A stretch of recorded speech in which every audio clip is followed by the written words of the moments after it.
Hi, everyone. This is Eric from HR Simple, and we're happy to welcome you to today's webinar.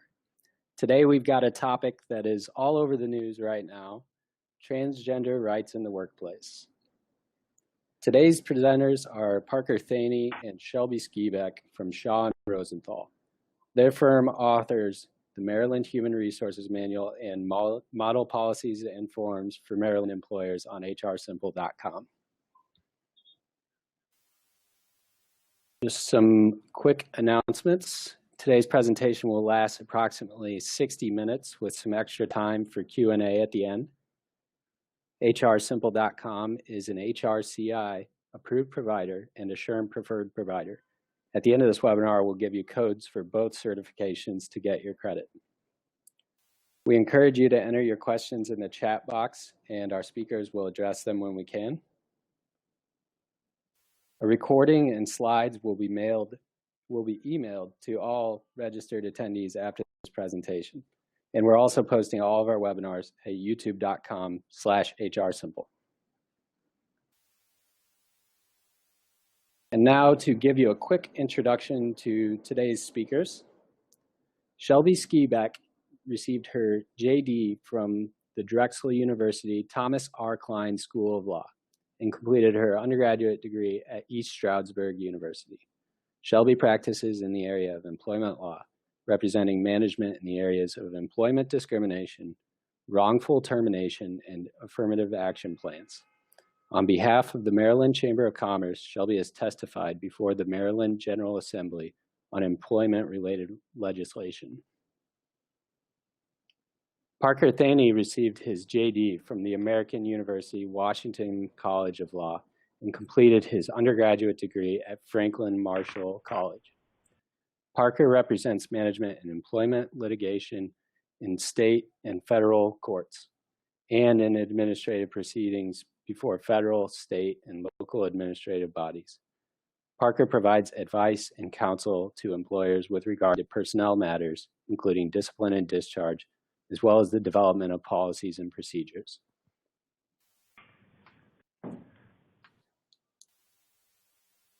So now that we've got our speakers, we know them a little better. We're real happy to have them on today. I'm going to go ahead and just turn things over to Parker. Thanks, Eric. I'm going to go through the overview of what we'll cover today and give you an idea of what you should expect to get out of the webinar, and we'll move forward from there, and Shelby will take us through a little bit of terminology. So we'll start with some agency regulation and workplace issues. We'll focus on what federal agencies have said, because Congress hasn't really stepped up to the plate and given us clarity in this area. So some of the federal agencies are taking it upon themselves to address this issue in the absence of specific congressional action. We'll also talk about some state and local laws and those laws that address gender identity specifically, and those that address sexual orientation and sort of encompass in their definition of sexual orientation the concept of gender identity. Then we'll go through some practical guidance about how to handle transitions of employees and talk about some fact patterns that Shelby and I have developed and give you an opportunity to see how different situations might play out. And with that, I'm going to hand it over to Shelby. Thank you, Parker. So as Eric mentioned at the beginning, this has been a hot topic throughout the media, social media as well, over the past year, and that's transgender rights, gender identity issues. And this has been especially on the forefront of social media with Caitlyn Jenner's reveal. For those of you that don't know, Bruce Jenner, the former Olympian, had gender identity issues and transitioned from a male to a female and revealed as Caitlyn Jenner in June of this year. Also in June was the LGBT Pride Month that President Obama made a proclamation about in May. And as you'll see on the screen here on the slide, there's a quote from his proclamation saying, "Our journey is not complete until our lesbian, gay, bisexual, and transgender brothers and sisters are treated like anyone else under the law." So some powerful language coming from the president. And as we've seen throughout the year, this has been a huge hotbed topic. So let's go on to the next slide. And here we're going to be talking about some types of terminology that you should be aware of before we get into the law. The first one, and these definitions are pulled from GLAAD's website. GLAAD is an LGBT advocacy group. And the first one is gender identity. Gender identity is one's internal, deeply held sense of one's gender. For transgender people, their own internal gender identity does not match the sex they were assigned at birth. Most people have a gender identity of a man or a woman, or a boy or girl, but for some people, their gender identity does not fit neatly into one of those two choices. And this is a little different than gender expression. Gender expression is the external manifestations of gender, so what we see when we look at someone. So that could be expressed through someone's name, pronouns that they typically like to be referred to when others are referring to them. And by pronouns, I mean he or she, him, her, clothing, haircut, behavior, voice, or body characteristics. For transgender people, they seek to make their gender expression, how they portray themselves to the world, align with their gender identity rather than the sex they were assigned at birth. So for Caitlin, who used to be Bruce, she identified as a woman, so she transitioned to a woman and started dressing typically how we would associate a woman to dress. So what does transgender mean? It's an umbrella term for people whose gender identity or gender expression, as we defined in the last slide, differs from what is typically associated with the sex they were assigned at birth, like the example I gave about Caitlin. Some people, many transgender people, in fact, are prescribed hormones by their doctors to change their bodies to align with the gender identity that they identify with. Some people undergo what is known as surgery, sex reassignment surgery, as well. However, not everyone and not all transgender people can or will take those steps of undergoing sex reassignment surgery. And a transgender identity is not dependent upon medical procedures. One of the reasons some people don't undergo this surgery is because it's so costly and expensive. Throughout the person's transition time, from going from one sex to another, it's a multi-step process, and it's very complex and it can take a lot of time. And the transition can include some or all of the following personal, medical, or legal steps, such as telling one's family and friends and coworkers about the transition, using a different name or new pronouns, as we discussed, going from he to she, dressing differently, changing one's name and or sex on legal documents, undergoing the hormone therapy, and other types of surgeries. Some other types of terms or terminology that you might hear is preferred gender pronoun. So that's the pronoun or set of pronouns that an individual would like others to use when talking to or about them. The second is gender nonconforming. Gender nonconforming is a term used to describe some people whose gender expression, how they externally manifest their gender identity, is different from conventional expectations of what we think of when we think of man or woman. So it's important to note that not all gender nonconforming people identify as transgender, nor are all transgender people gender nonconforming. So the main takeaway here is that gender is now something that's seen as fluid and ranges a broad spectrum. Additionally, the last bullet point we see there is genderless. This describes a person who does not identify with any gender. They could prefer the use of they, them, or their as opposed to he or she.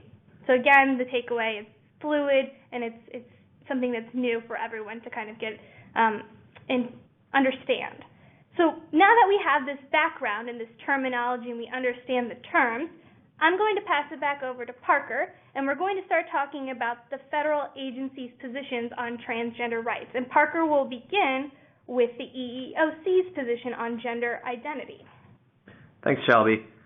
The EEOC's Strategic Enforcement Plan for FY 13 to 16 includes LGBT initiatives and there should be no mistake that the EEOC is taking that initiative quite seriously. Not only have they issued guidance and advice on this issue, they've actually taken up litigation against numerous employers on these exact issues, representing or acting on behalf of employees who are alleging that they've been discriminated against based on their gender identity and sexual orientation. The EEOC has taken the position that discrimination based on sex, which is prohibited by Title VII, encompasses both gender identity and sexual orientation. The first time that we hear the EEOC take this position is in a case called Macy versus the Department of Justice. And in Macy, the plaintiff interviewed for a job with the ATF as a man and had plans to transition to a female. The plaintiff got an offer that was contingent upon a background investigation, and during the process disclosed the intention to transition from male to female.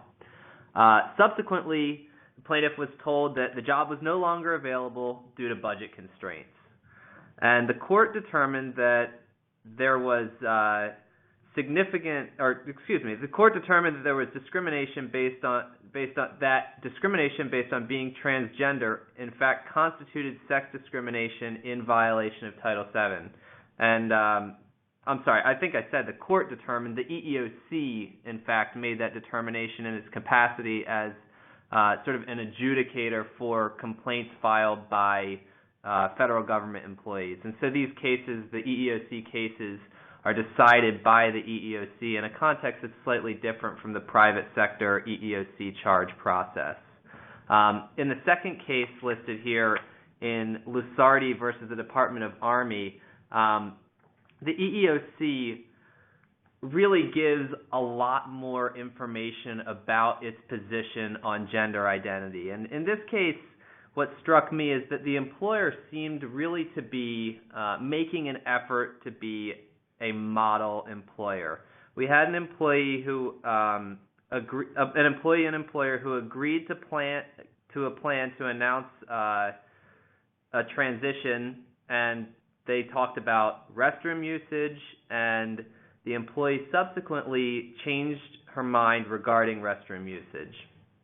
And what happened was that the employer and the employee sat down, talked about how the transition would go, and wrote up an agreement. And the agreement stated that the employee would use a gender-neutral restroom that was set off from the men's room and the women's room. And the employee subsequently changed her mind and said, well, I actually want to use the women's room. And the employer denied the request. And so the EEOC said that where a transgender female has notified her employer that she has been living and working full-time as a woman, the employer must allow her access to the women's restrooms, and that an employer may not condition access to facilities such as restrooms or to other terms, conditions, or privileges of employment on a medical procedure that will somehow prove the bona fides of the individual's gender identity. And the EEOC concluded saying that supervisory or coworker confusion or anxiety cannot justify discriminatory terms and conditions of employment.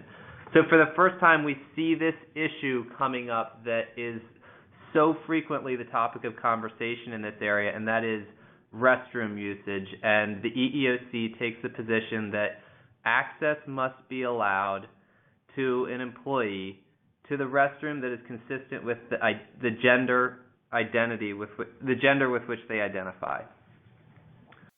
So let's talk about Title VII, which is one of the statutes enforced by the EEOC.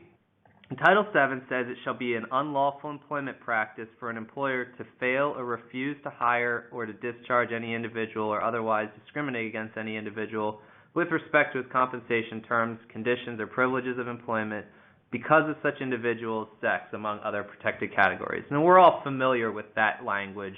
We understand the prohibition on discrimination based on sex. And the EEOC, as I noted, interprets this prohibition against sex discrimination as providing protection to lesbian, gay, bisexual, and transgender people. But gender identity is not listed as a category under Title VII. So in order to understand the analysis that leads us to the EEOC's position, we need to know a little bit more about what constitutes discrimination based on sex according to the courts. Now, in the 1970s and 1980s, courts regularly rejected Title VII claims of discrimination on the basis of gender identity, indicating that only men or women could bring claims of sex discrimination if they were men who identified as men and were discriminated against because they were men, or vice versa for women. In 1989, the Supreme Court decided a case called Pricewaterhouse v. Hopkins, and this established a new type of claim for what's called sex stereotyping, and the court used the term gender in the context of discrimination based on sex under Title VII. And I think that as Shelby went through the terminology, it's important that we now have a court that is distinguishing between the term sex and gender, where sex typically would refer to the biological characteristics of someone and gender would refer to the person's internal identification. So in Pricewaterhouse v. Hopkins, there was a female who sought a promotion to partner in an accounting firm, Pricewaterhouse, which we're familiar with. She was told that she was too aggressive and macho, and it was suggested to her that she would be more likely to make partner if she acted more feminine, do things like wear makeup and walk in a specific way. And the court looked at that and decided that this was an issue that needed to be dealt with under Title VII's prohibition on sex discrimination. And it said that we are beyond the day when an employer could evaluate employees by assuming or insisting that they match the stereotype associated with their group, for in forbidding employers to discriminate against individuals because of their sex, Congress intended to strike at the entire spectrum of disparate treatment of men and women resulting from sex stereotypes. So this case opens the door to the issues that we're going to confront with gender identity, because we're no longer saying that this person was discriminated against just because she was a female, but because she was a female who did not fit those stereotypes of what a female should look like and act like. The next Supreme Court case I want to note is Onkale v. Sundowner. In Onkale, a male employee was subjected to pretty extreme harassment of a sexual nature by male coworkers and a supervisor, and the Supreme Court unanimously held that he could state a claim against his employer for what it referred to as same-sex harassment. In other words, this case makes clear that someone may make claims of harassment against an individual who is the same sex as the victim. So this is not to be confused with harassment on the basis of sexual orientation. But now it's clear that we have this sex stereotyping theory, and there's no prohibition on claiming that you have been discriminated against by someone of the same sex as you. So a lot of court cases end up putting this gender identity concept into the sex stereotyping theory. And I will note that courts are not unanimous in their method of treatment when it comes to gender identity. But I've pulled a couple of examples where we have cases that demonstrate a court going even beyond this sex stereotyping theory and saying that someone with a gender identity claim fits into the sex stereotyping theory, and taking it a step further and saying, in fact, there's discrimination because of sex. In the Shawe case, the plaintiff interviewed for a job at the Library of Congress as a male and disclosed her plan to start working as a female. Subsequently, the offer was rescinded. The court said that protection against sex stereotyping is different from protecting men, whether effeminate or not, who seek to present themselves as women, or women, whether masculine or not, who present themselves as men. And so they're saying a sex stereotyping claim has to arise from the employee's appearance or conduct and the employer's stereotypical perceptions. And the court actually took this case out of that sex stereotyping analysis, saying that such a claim is not stated here, where the complaint alleges the non-selection was the result of the plaintiff's disclosure of her gender dysphoria, and that Shawe is not seeking acceptance as a man with feminine traits. She seeks to express her female identity, not as an effeminate male, but as a woman, and that discrimination against transsexuals or people who are transgender because they are transsexuals is literally discrimination because of sex. So we have the court taking a step beyond that sex stereotyping theory and not saying, well, this is a man who acts like a woman or doesn't act like a man stereotypically would, and saying, no, in fact, this is a person who is a woman presenting as a woman but claiming that she's being discriminated against because of her gender identity, and saying that that is protected by Title VII. Next case, Finkel v. Howard County in the District of Maryland, took a similar position and highlighted the position of the United States Department of Justice, saying that although neither the Supreme Court or the Fourth Circuit's Title VII jurisprudence has addressed transgender status, the Department of Justice recently clarified that Title VII protection extends to sex discrimination claims based on an individual's gender identity, including transgender status. Plaintiff as a transgender woman does not conform to gender stereotypes and is a member of a protected class under Title VII. So here you have the court sort of giving lip service to this nonconformity with gender stereotypes, acknowledging the sex stereotyping theory, but then saying that gender identity in its mind is a protected class under Title VII. So I think that it's important to take away from this the EEOC's perspective and the perspective of some courts under Title VII, that we just go ahead and treat gender identity as a protected category under Title VII. And as I noted, some courts will disagree to some extent, but because of the application of this sex stereotyping theory, oftentimes you'll find that even if a court does not take the position that gender identity is a protected category, it is in fact going to be protected under the sex stereotyping theory. Now I want to note religious accommodation, because a lot of times when we hear these topics come up in the media, a lot of times what we hear about is objections based on religion. So some individuals do hold religious beliefs that homosexuality and nonconforming gender identity are immoral. And the EEOC has addressed this in its compliance manual, citing a case from the District of Colorado, and it states that a company can require and instruct employees to treat coworkers with respect in accordance with diversity policy, but that a violation of Title VII occurred where the company did not accommodate an employee's refusal on religious grounds to sign a diversity policy asking him to value homosexual coworkers, which he reasonably believed required him to subscribe to a belief system rather than simply agree to treat the coworker appropriately. So it's important to make the distinction between being allowed to require your employees to treat people who are gender nonconforming appropriately and requiring them to adopt some belief by asking them to value the people or sign some sort of agreement that they will accept these people. You come close to running afoul of religious discrimination prohibitions under Title VII if you go in that direction.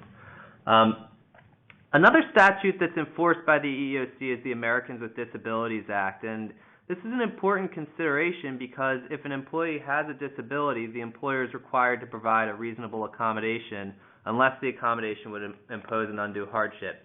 So we have the prohibition against discrimination in Title VII, but the ADA takes us a step further, as we know, and requires us to provide a reasonable accommodation. Under the ADA, the term disability excludes transvestism, transsexualism, pedophilia, exhibitionism, voyeurism, gender identity disorders not resulting from physical impairments, or other sexual behavior disorders.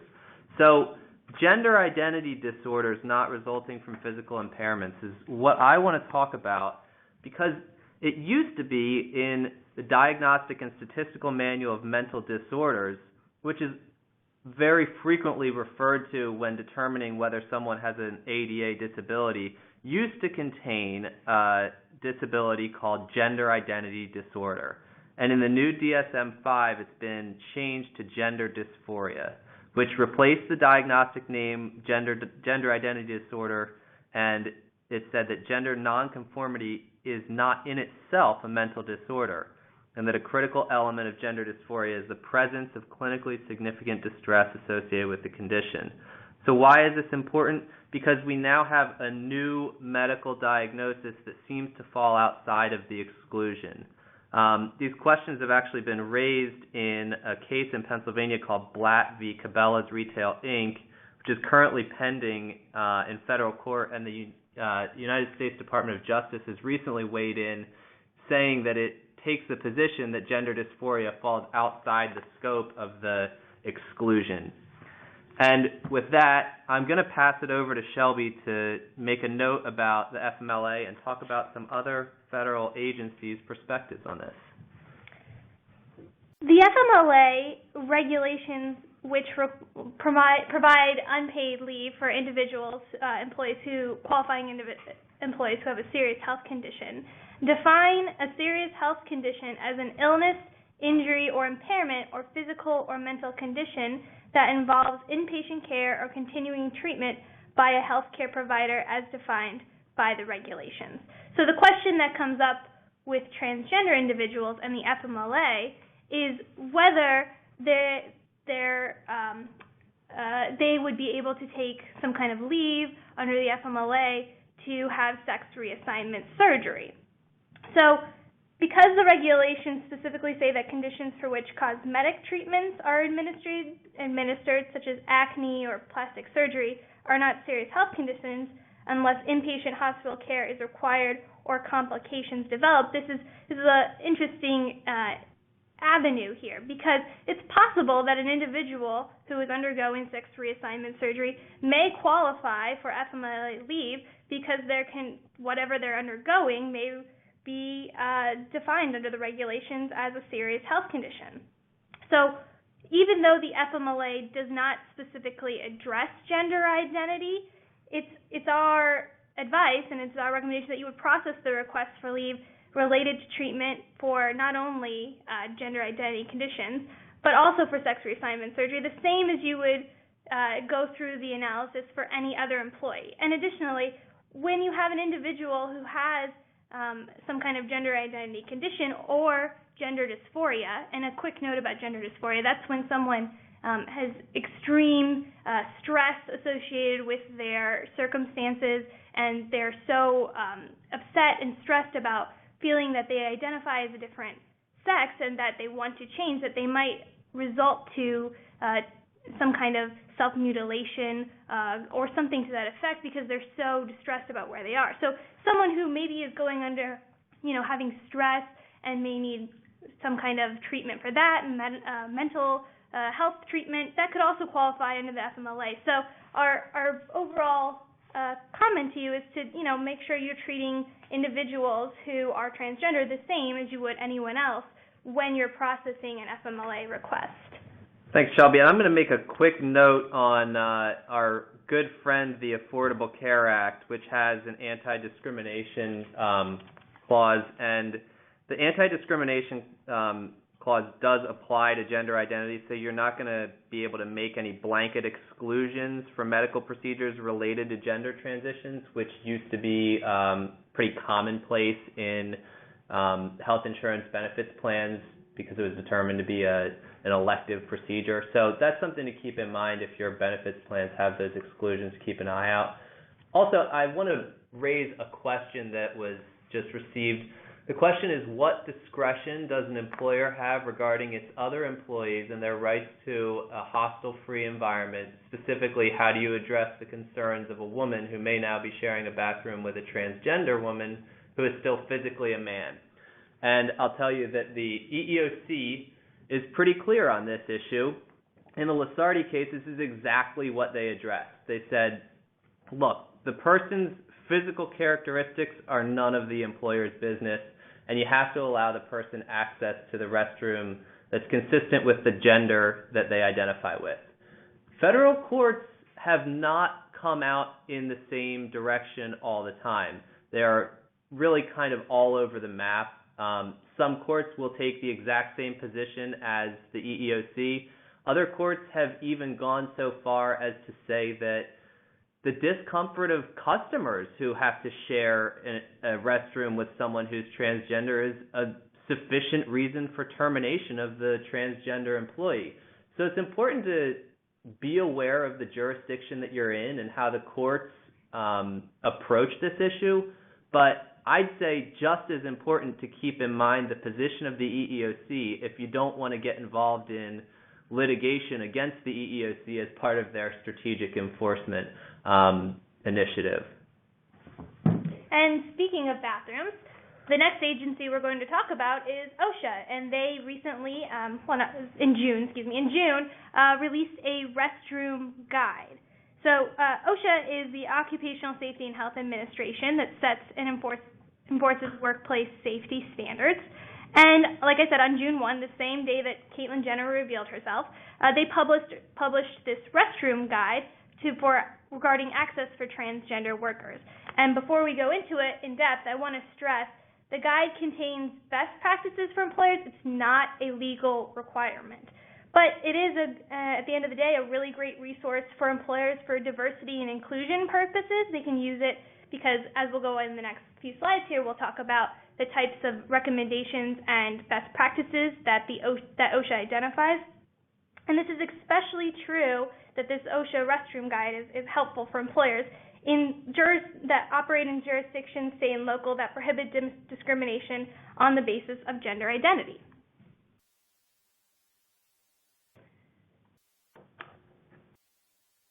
Under OSHA's sanitation standard, employers are required to provide their employees with toilet facilities. This standard is intended to protect employees from the health effects created when toilets are not available. Such adverse effects include urinary tract infections and bowel and bladder problems. OSHA has consistently interpreted this standard to require employers to allow employees prompt access to sanitary facilities. Further, employers may not impose unreasonable restrictions on employees' use of toilet facilities. So you may be asking yourself, okay, I understand that they have this restroom guide, but why is OSHA so interested in, transgender employees' access to restrooms? According to the OSHA guide, they said that because gender identity is such an intrinsic part of each person's identity in everyday life, and because individuals should be able to use the bathroom that they identify with, if you have an employee or you restrict employees from using the bathroom that they identify with or feel safest in, it can cause issues. So an employee who may not feel safe going to a certain bathroom may hold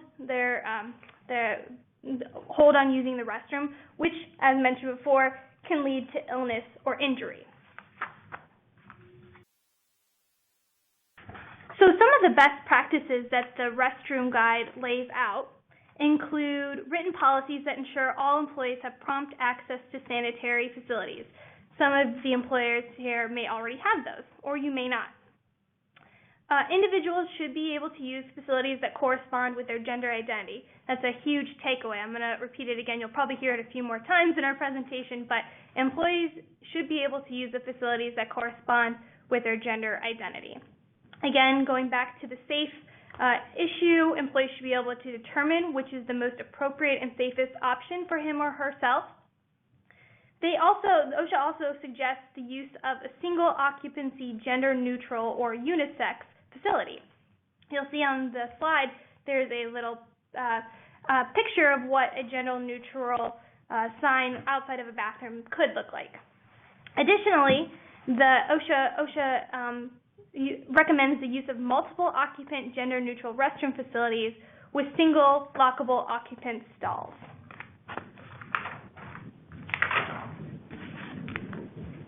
Under these best practices, employees are not to be asked to provide any medical or legal documentation of their gender identity in order to have access to gender appropriate facilities. So you shouldn't be asking them to provide any kind of medical documentation regarding where they are at in their transition. That's a big no-no. In addition, no employee should be required to use a segregated facility apart from other employees because of their gender identity or transgender status. You need to provide facilities for all individuals that are reasonable in distance and travel time to the employee's work site.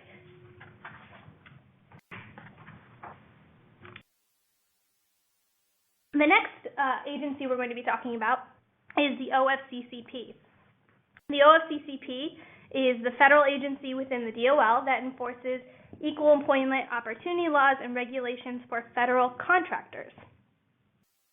In April of this year, amended Executive Order 11246, which is the executive order that prohibits discrimination by federal contractors on the basis of race, color, religion, sex, and national origin, was amended by Executive Order 13672.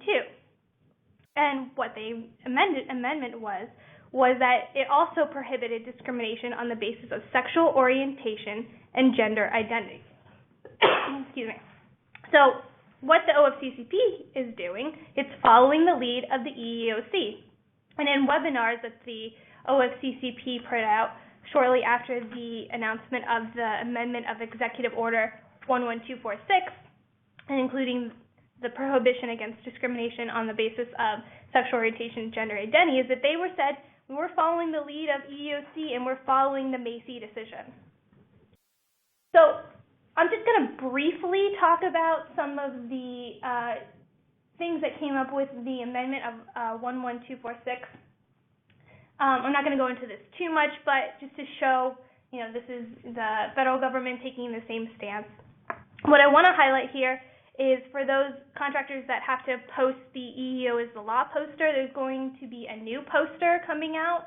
That is in conjunction with the EEOC, so that'll be coming out. There is a supplement right now on the OFCCP's website, which you can go and download, and you're supposed to post that up along with the current version of the EEO is the law poster, which was revised latest in November of 2009.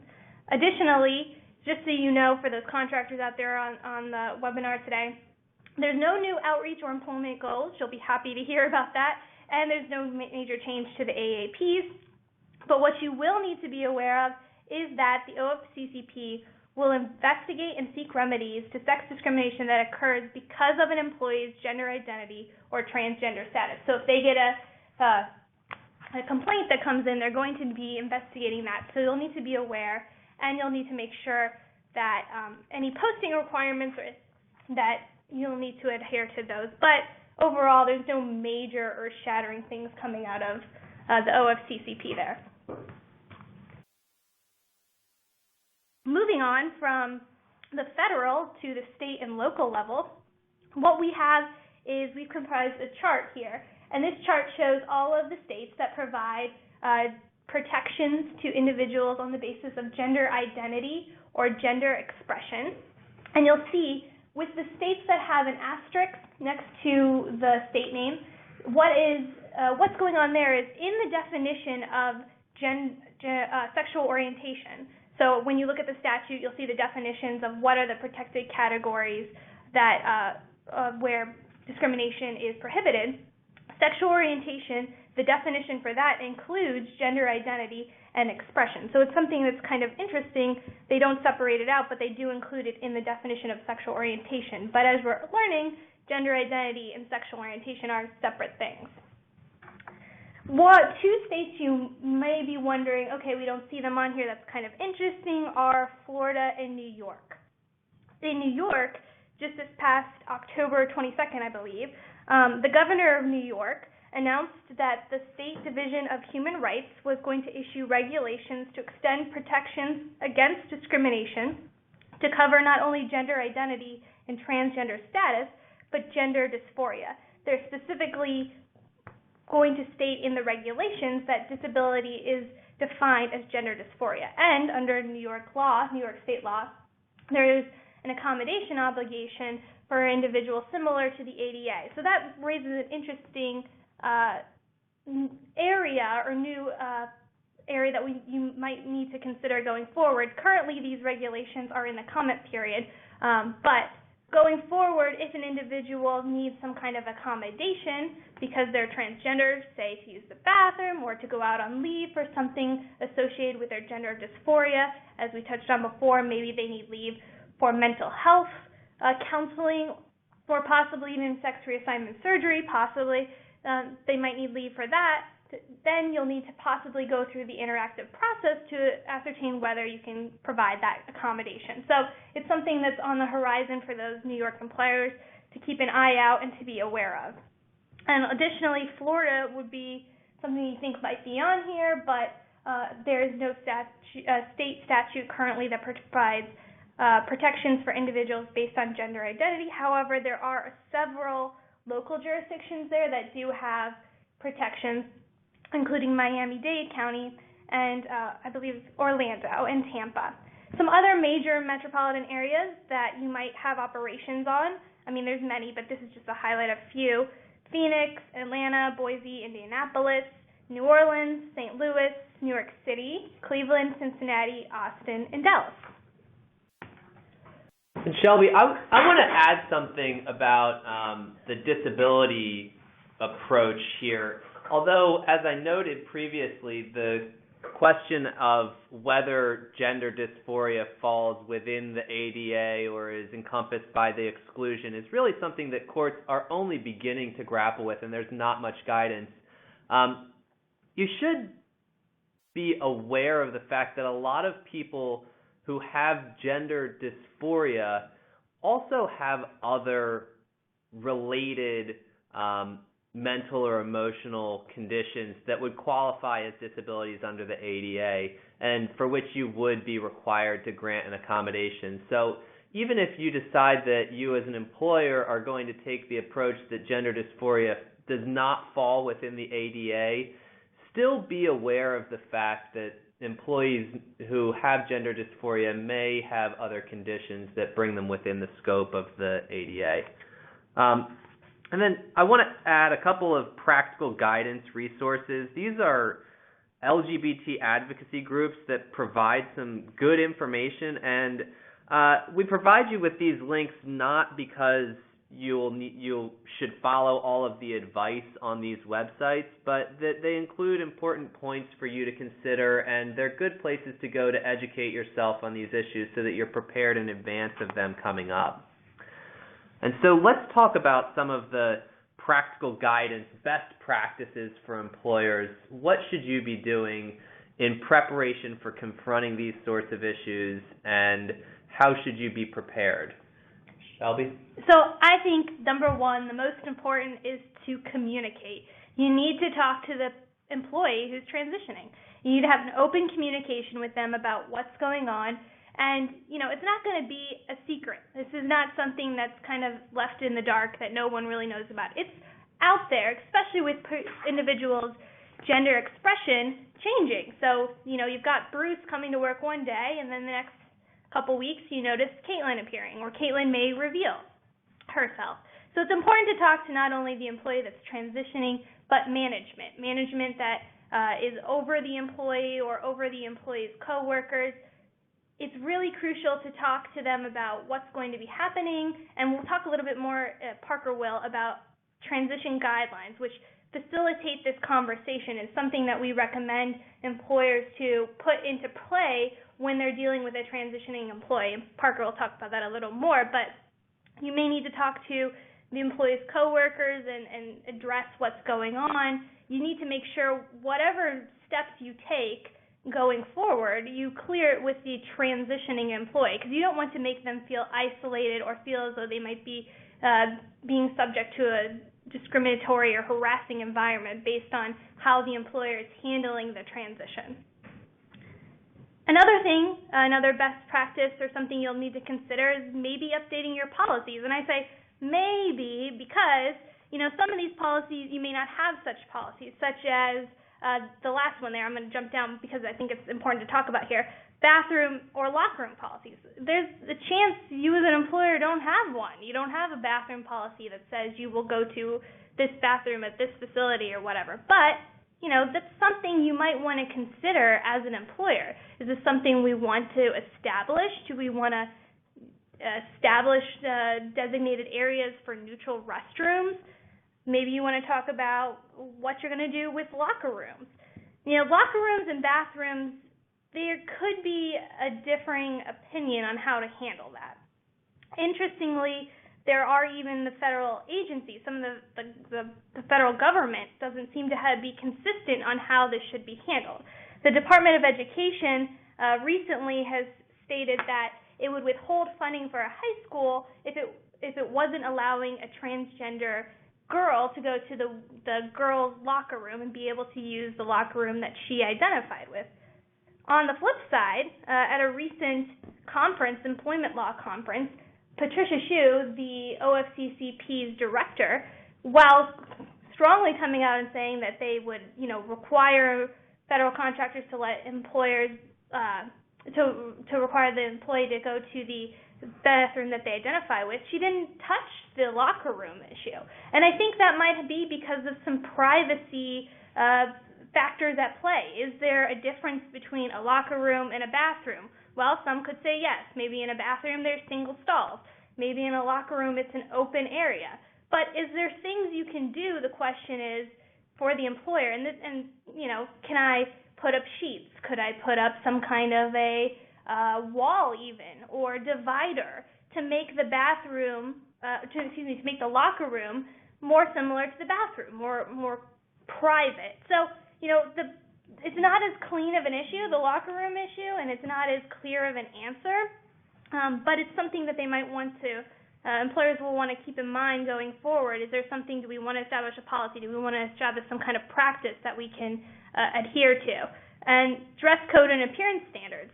Shawe Rosenthal, we're located in Maryland, and something interesting about Maryland law recently, that when the gender identity amendment was passed a few years ago, it said that employers can require employees to adhere to reasonable appearance, grooming, and dress standards that are directly related to employment, so long as an employee can appear, groom, and dress consistent with their gender identity. So if you have some kind of uniform in place, but you have a different kind of uniform for men or women, in Maryland, you have to require the man that's transitioning to a woman to now wear the woman's uniform. So this might be something that employers in other jurisdictions may have to think about when they have uniforms or other kinds of dress or appearance standards. Shelby, thanks for going through that variety of issues that employers should be thinking about even before you confront this an employee with a gender identity complaint or request. One of the other things that we recommend to our clients is that in advance of such a complaint or request, if you have an employee who's going to be transitioning, it's nice to already have the framework in place. And so we recommend some transition guidelines. And there's some lessons to be learned from the Lusardi case that I talked about earlier. And that is, I'd say, the most important lesson with respect to some transition guidelines where you put things in writing is that they have to be flexible. You have to allow for an employee to be able to change his or her mind about certain aspects of the agreement. We've put together transition guidelines for clients that include things like name changes, preferred pronoun usage, a chosen date to reveal the transition to coworkers and perhaps to customers, as well as the method of announcing that transition to coworkers and customers. Also addressing use of restrooms and locker rooms or changing rooms if those are applicable to the particular employer, and addressing the other issues that Shelby noted. As I said with the Lusardi case previously, the employer and the employee sat down and developed these transition guidelines, and the employee initially agreed to use that gender-neutral bathroom that was set off from the typical men's room and women's room, and then the employee signed this agreement, and the employer signed this agreement, and when the employee came to and changed her mind, the employer held her to the agreement and said, look, we have this signed agreement. You have to keep using the restroom that we agreed to. And the EEOC wanted no part of it. The EEOC said, this is unacceptable. You have to allow for the flexibility that the employee is requesting in this case, and that means you have to allow access to that particular restroom. So I'd urge you to allow some flexibility here. There are some things that once you've gone down that road, there's no turning back. So if you have an agreement on the date that you're going to announce a transition and the method of announcement, and you've done it already, then obviously you're not going to be able to change that down the road. But some of the other things you're going to really want to be you're really going to want to be flexible with the employee. Additionally, as you always do, investigate complaints promptly. And as the person who raised the question previously noted, there is, when you allow someone who's transgender access to particular restrooms, the possibility of complaints from other employees. And my advice would be to indicate to other employees who raise complaints that sexual harassment is prohibited by law, it's not tolerated by the employer, but that access to a restroom with nothing else does not constitute sexual harassment, and that the employee should feel free to continue to have a discourse with the employer if anything further should come up that would constitute sexual harassment. And we've got another question. The question says, can you please go over the section regarding an employee holding a religious belief that transgender, etc., is immoral? How do we address them? And I think that what I would do is recall that position of the EEOC. And I don't always agree with the EEOC, but I think they got it right here when they cited that District of Colorado case and basically said what you can do is require employees to treat other employees with respect. And of course, you have an obligation to prevent harassment and to correct harassment that you're aware of. But you can't require individuals to adopt a belief system. So you can't require them to,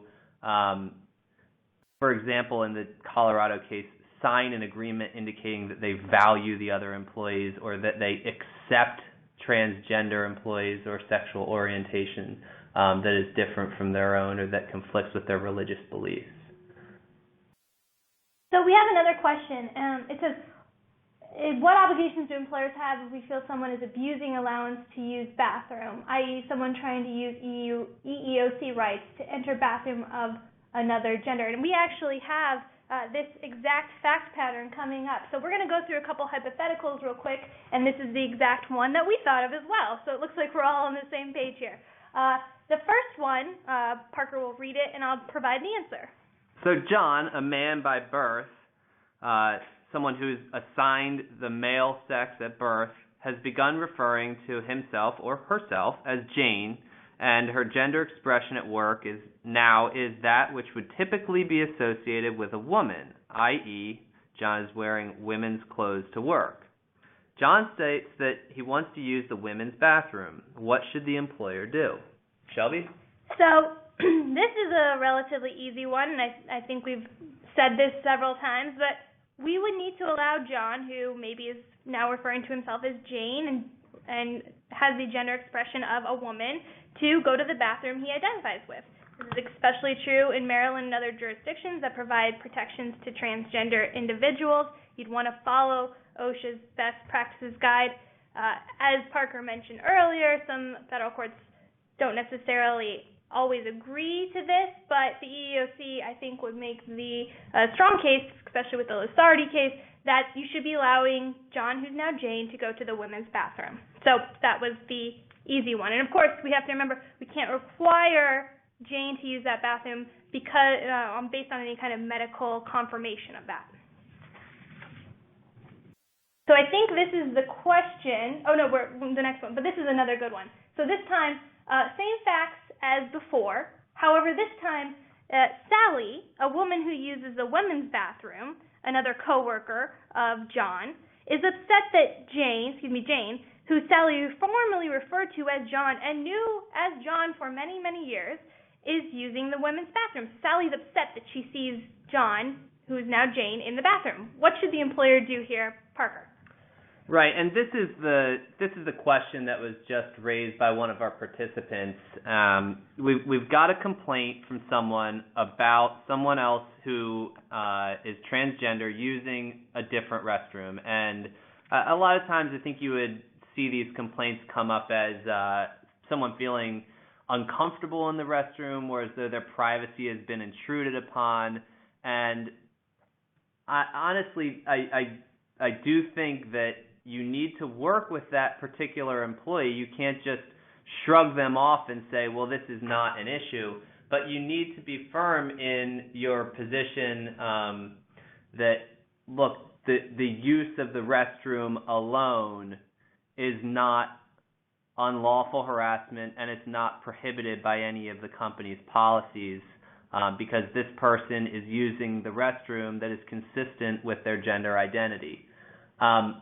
Again, as Shelby and I have both noted, federal courts disagree on this issue. So if you don't mind running afoul of the EEOC's take on this, and you're in one of those jurisdictions where you don't have a state law prohibiting discrimination based on gender identity, and you have federal court decisions that indicate that you do not have to allow access to a restroom based on someone's gender identity, but only based on their biological sex, then you may consider taking a different approach. But I do caution you that the EEOC is likely to look at those cases in those federal jurisdictions and say, those are our targets. That's where we want to overturn the case law or create an issue where we can find a split in the circuits and raise the issue to the Supreme Court. So unless you're up for that kind of fight, I would encourage you to follow the guidance that you allow access to those restrooms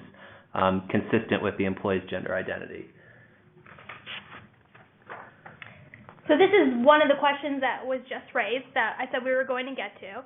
So same facts as last time. This time, though, it comes to HR's attention that Biff, another coworker, has been making derogatory comments about Jane being able to use the women's restroom. Additionally, Biff begins to use the women's restroom and makes inappropriate comments to women in the restroom while he's in there. So Biff's the one that's in the restroom now, a man who is a man and has a gender expression of a man and has no there's been no inclination or that there's any gender identity issues going on here. Parker, how would you answer this?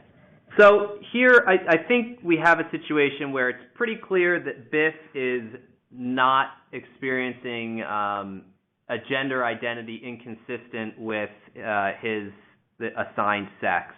And you can derive that from the fact that he's making derogatory comments about Jane being able to use the women's restroom. And I think this is what opponents of a lot of these new state and local laws seem to fear most, is that someone's going to try and take advantage of this this restroom access policy. I think that it's probably pretty unlikely, but if this sort of situation does arise, if you're certain that Biff does not have a sincere gender identity, does not sincerely identify as a gender with which he's accessing the restroom, then I think that it's going to be completely fine for you to say, look, Biff, not only are you barred from using the women's restroom, but we're probably taking disciplinary action against you because you're harassing Jane and you're harassing the women in the women's restroom. And now that it's come to HR's attention, we really do have an obligation to investigate promptly and take appropriate remedial action. And so I think that this is a situation where we say, we draw the line.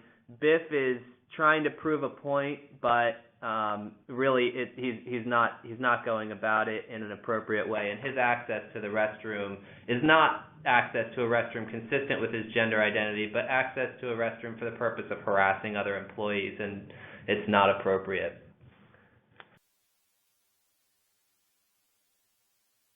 And so this is our, I think this is our final fact pattern where we have the same facts, but now we have John, who is transitioning to Jane, who wants to use the women's locker room. So Shelby, let us in on whether there's any difference here from the restroom use.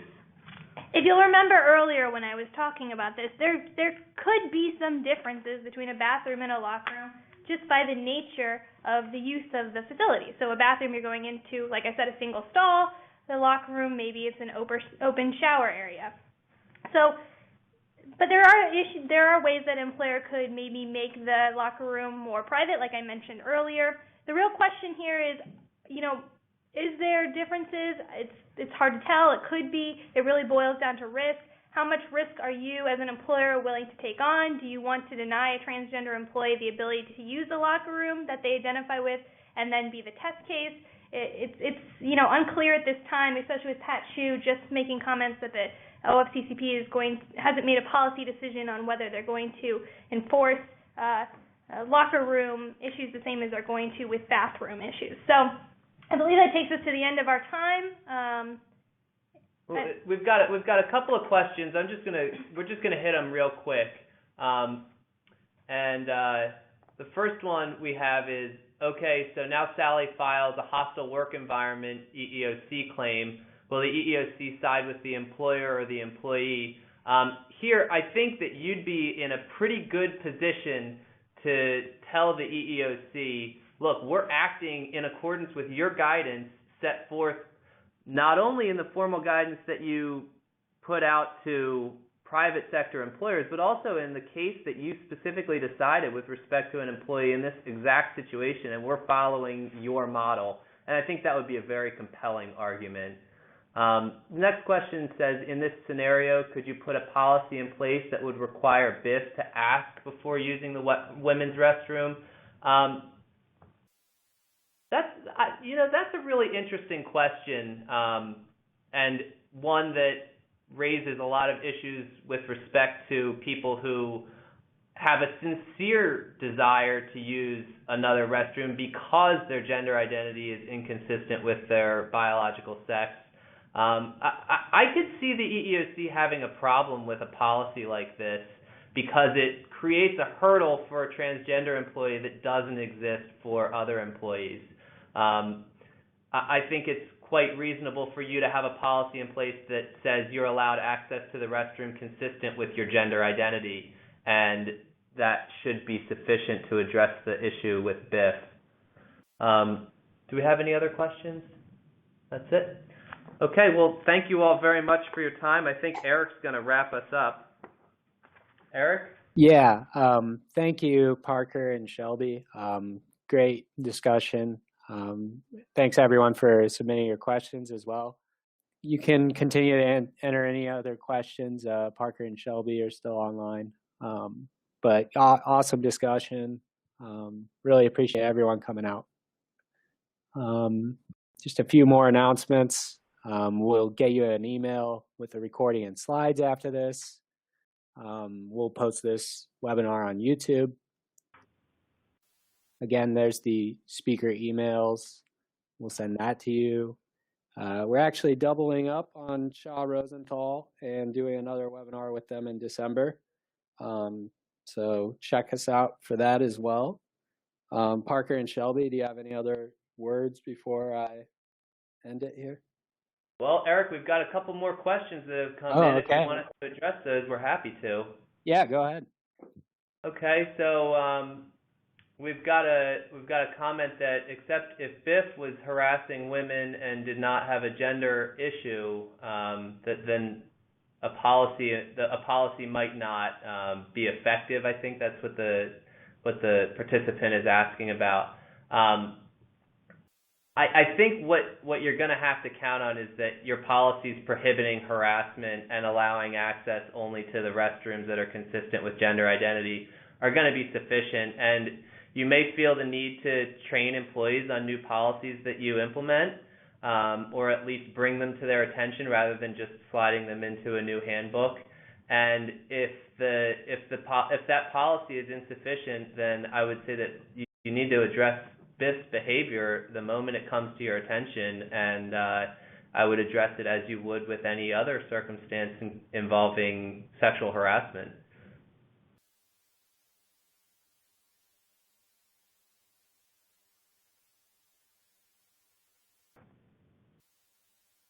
Okay, and it looks like we've got a follow-up, and then I think we'll wrap it up.